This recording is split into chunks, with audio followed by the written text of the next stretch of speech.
In this session, let's look at the need, the prospects, and the steps in globalizing Indian business. In fact, the changes we have gone through in the last 5 years in the world economy is that the world itself is moving truly towards a global economy. We have been hearing about the new economic order and the need for a world trading system for a number of years, but now with the signing of GATT, we are truly in a situation where there is a one market world.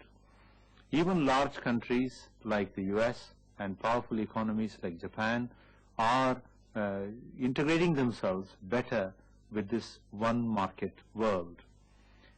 Those countries have also felt the need for regional blocks like NAFTA or the Asia-Pacific region, but even those blocks are not enough. The blocks themselves have to be integrated into one global trading system. For us in India, this has tremendous implications, and it is very important that every Indian business in some way globalize itself. The pattern of globalization cannot obviously be the same. There can be a variety of different ways in which and degrees to which companies can globalize, but today no company can think of itself as a company in a particular state like Maharashtra or Orissa, or in a particular region or the western or eastern region, and not even as being in a particular national market like India, because all the markets are both open to international competition and also can be sources for the international market. Historians tell us that at some time in the past, India was a major trading country. There were periods where India had as much as 30% share of the world trade.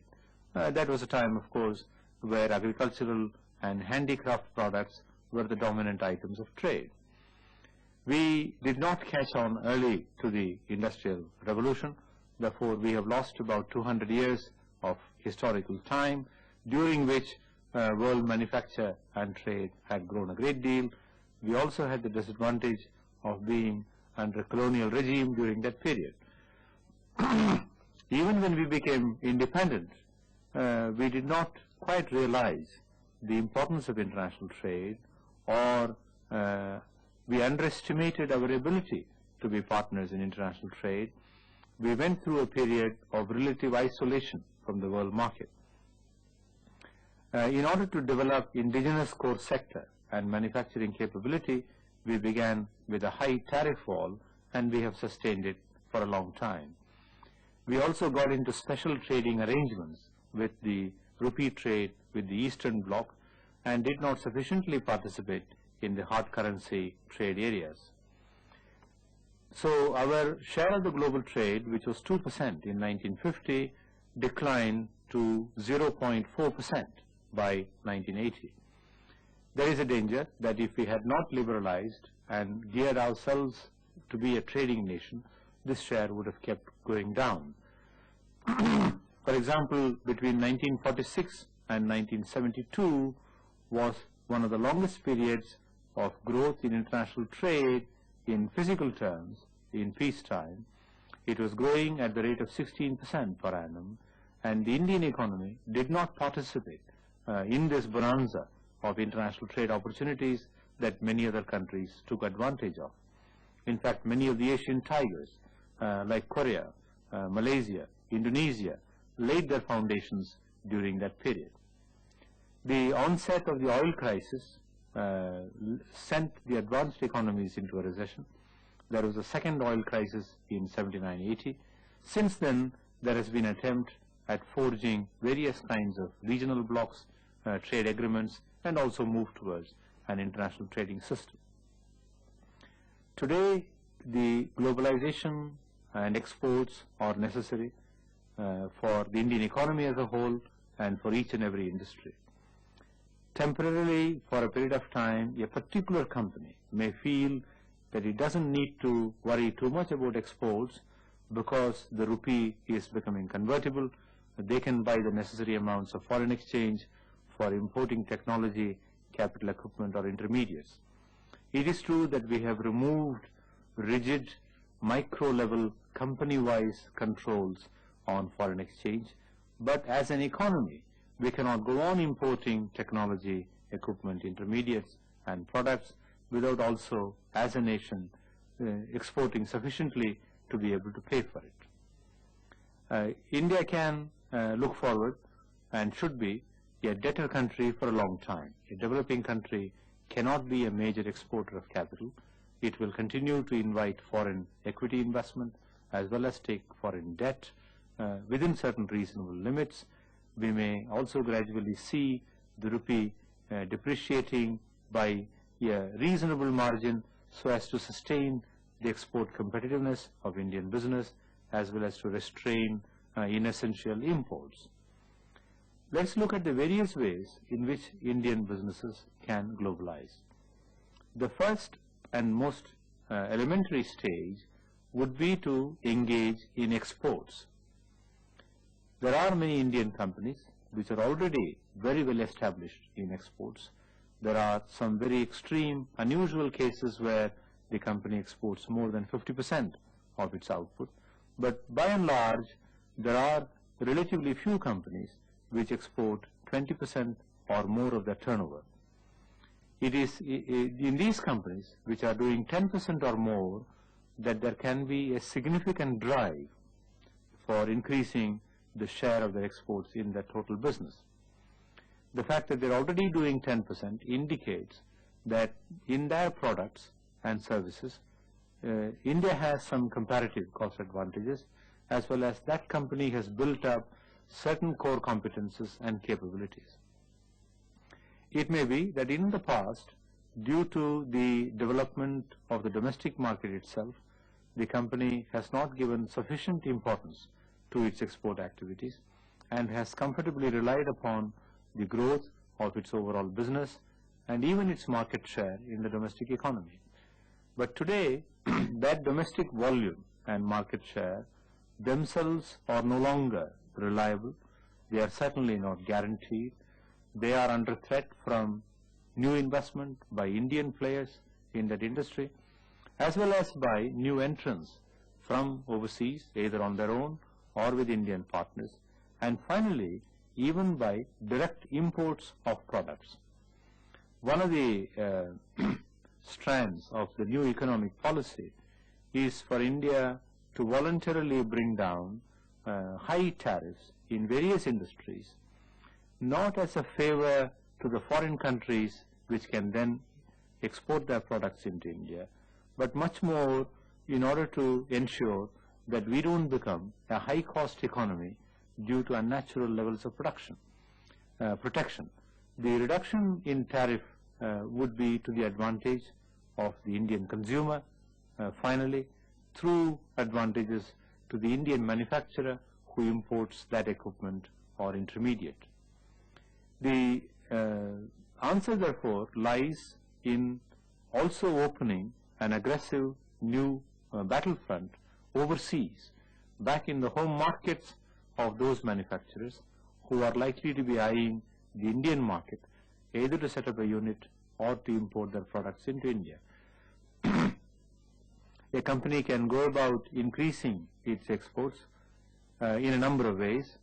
One is to work through distributors and agents overseas. There are various options here.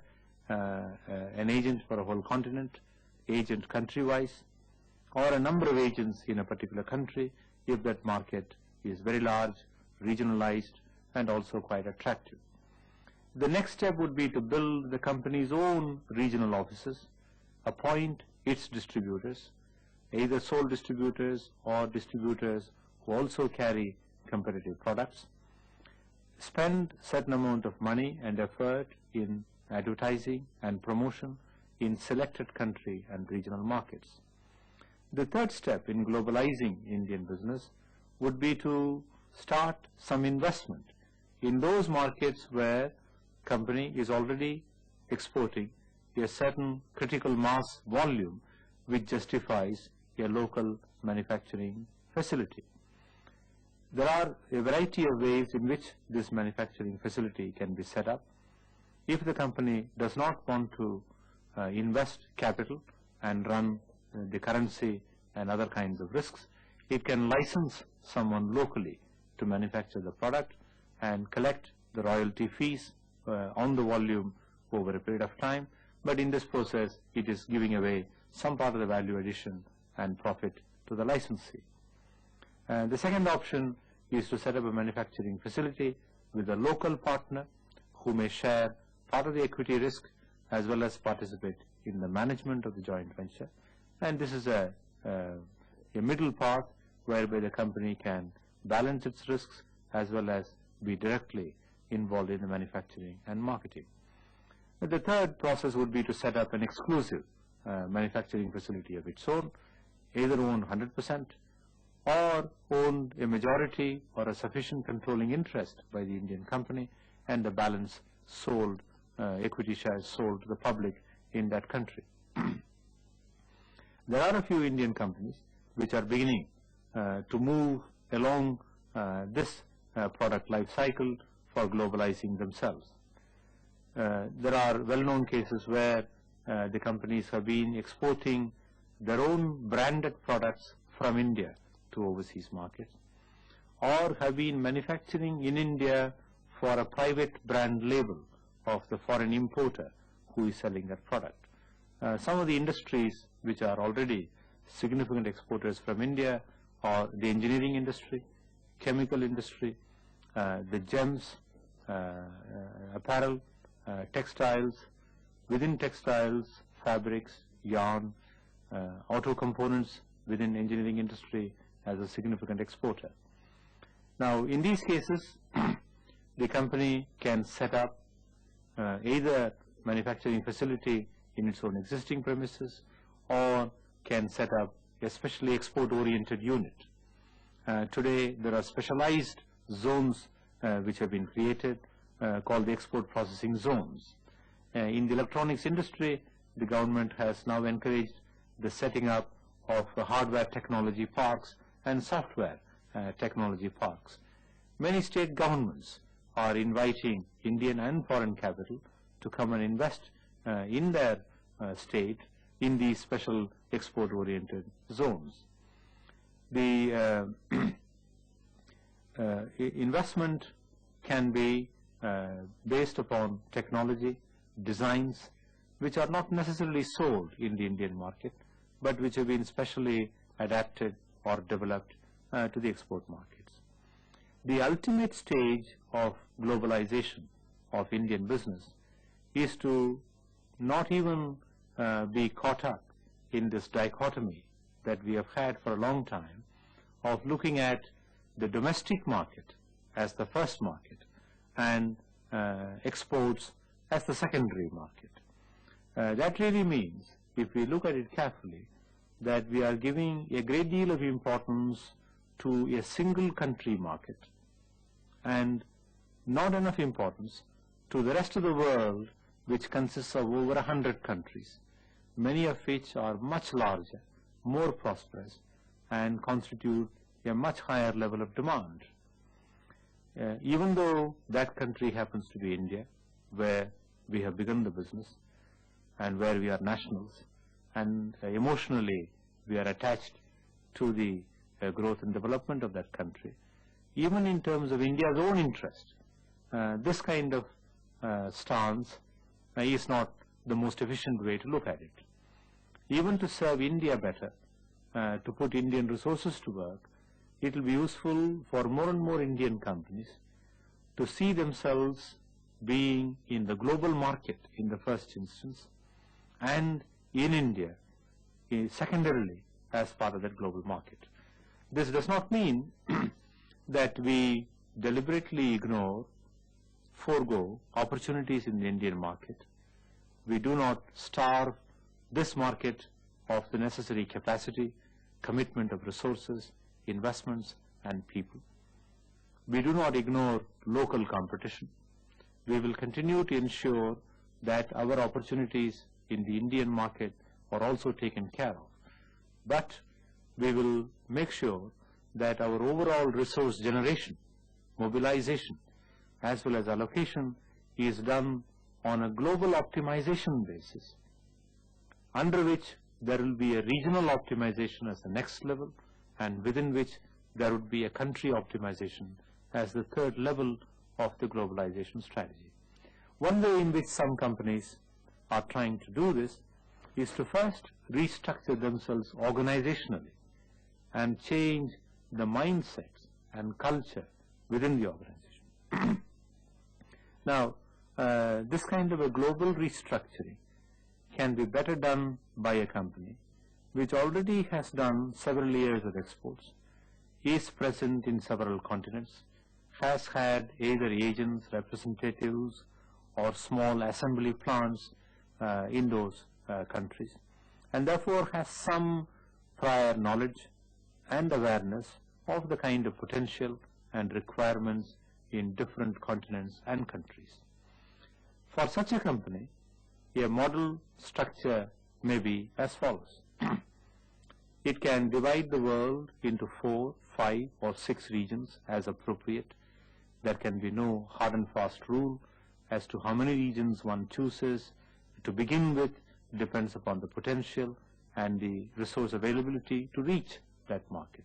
Let us take the idea of a 6-region world. These could be the positioning of a regional director in North America, South America, Europe, Africa, West Asia, and East Asia. Therefore, the world is in this process looked at in much more depth, with each regional director and his team focusing his attention on that particular region.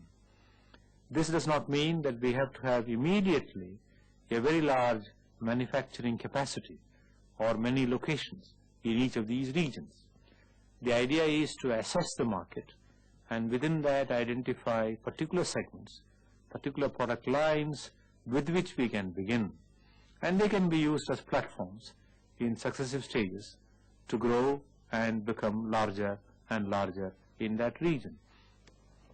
Also, these regional organizations will be very useful sources of feedback and guidance to the staff functions and the manufacturing operations in India, where the company happens to have been historically based. Let's take the case of any one regional director's office. Let us suppose that there is a regional director based in London. He may either be looking after only the whole of Europe, if it is a 6-regional organization, or he may have to look after the whole of Europe and another additional territory, a large one, such as Africa, if it is a 4-regional organization. Similarly, the regional director, let's say based in New York, may look after only North America, consisting of the US, Canada, and today Mexico, if it was a 6-regional organization, or he may look after the whole of the Western Hemisphere, including North, Central, and South America, if we have a 4-regional organization. The decision of the London-based regional director is to look at those 7 or 8 countries where the company may be already present, either through distribution and marketing its exported products from India, or a few countries in which it may be having manufacturing operations. The regional director and the country managers form a team which together have to look at 2 major issues. How do they expand the business of the company in all those countries where they are already present? And secondly, which other new countries in that region where the company is not already present, either in terms of its marketing or manufacturing, and which of those countries would they like to prioritize for entry in the next 3 to 5 years. Therefore, one can look at the possibility at some point of each region operating as a company within the larger India-based global company, and looking at the vision, the strategies, and the directions of investment and trade for the respective regions. Setting up manufacturing overseas can also be done in stages. If you take the pharmaceutical industry, for example, the first stage would be to send the bulk drugs from India and do the formulations overseas. In that process, much more detailed, specific, labor-intensive work can be done overseas. the freight can be saved, as well as the cost advantages of making bulk drugs on a larger scale in India can be retained by the global company based in India. Also, the lower technology operations, procurement of packing materials overseas, dispatch from that formulation plant to the market can be handled more easily. If that local market is growing, either within a country or in a region, there will come a time when it would be economical to put up a bulk drugs plant in that region. Obviously, one would not need to put up such a plant in every country. Even one location for that region may be quite enough. For example, if the market demand for our products in Africa and Europe was growing, an investment in some country within the EC, where one enjoys the tariff advantages of being within the EC as well as high level of skills, is very useful.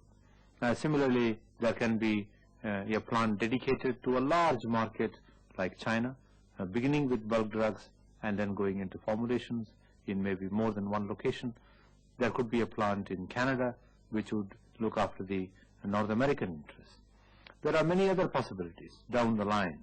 One may even do some part of the research and development overseas, either on our own funding or as a strategic alliance with another partner in the industry. There could come a stage where products, bulk chemicals made overseas can be re-exported in some categories, even to the Indian market, to be formulated further into finished products. A company can learn a great deal in its globalization process in terms of technology, materials, packaging, as well as the R&D aspects of the business.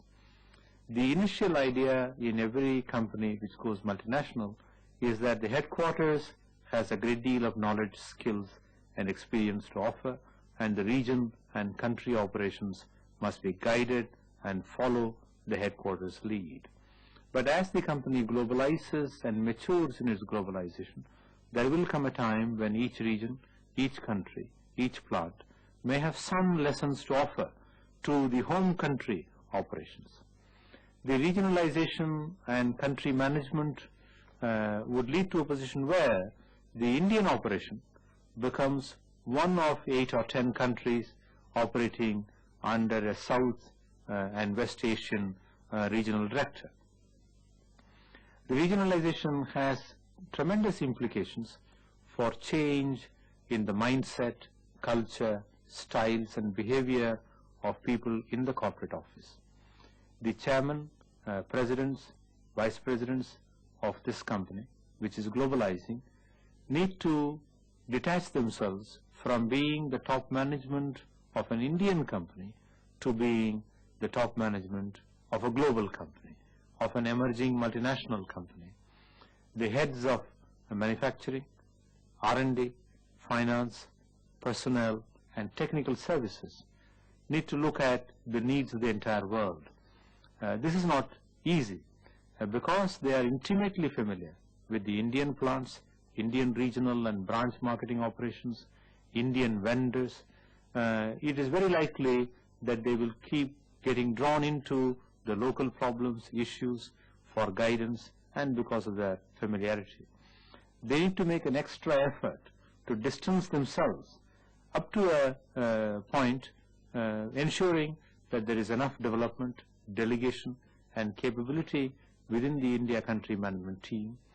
They should also start traveling, visit the regions, visit the important countries, major dealers, visit the plants, and get acquainted with the differences in the environment, technological, business, socio-cultural, and understand the special needs of each region and within that the country management. Also, so far we have been talking about the opportunities for Indian companies in their end product markets in the global situation. There is another dimension to globalization of Indian companies, and that is the opportunity that they have in the factor markets around the world. As you know, business runs on the basis of a number of factors of production. These are well known in economics. It used to be called land, labor, capital, to which today we have to add management. And because of liberalization and the reduction in tariff barriers, as well as the convertibility of the rupee, every Indian company now needs to develop and improve its procurement function. Very broadly, in Indian companies, we had earlier a strong production orientation, then accounting, some degree of interest in personnel management. More recently, marketing has developed, but the procurement function is still not adequately recognized and structured and given the importance that it deserves. Considering that 60% or more of the cost of the product is materials, as well as there is a high cost involved in the capital, plant and machinery and spares, the procurement function, which is the symmetrical opposite of the marketing function, can save considerable amounts and contribute to the overall profitability. So today an Indian company, even if it is not a very large exporter, even if it doesn't go to a world regional organization, can still access the global market for much better technology, capital equipment, intermediates, raw materials, in order to lower its cost of manufacture. By doing so, it will not be doing any damage to the Indian economy. It will produce its goods and services at a higher level of efficiency, quality, and better productivity, so that the consumers of those products, whether household consumers or industrial consumers, will benefit. If the Indian company did not do this kind of global procurement, it does not mean that those products, technologies, equipment will not come in. They will come in anyway through a competitor, through a foreign investor, either directly or through a joint venture. Therefore, it is better that the current Indian producer of those end products and services himself goes out into the global market and does this procurement. I hope these points have been of interest to you and will trigger actions in your company if you are in a senior management level, or start a debate in this direction if you are at a middle or a junior level. Thank you very much for your attention.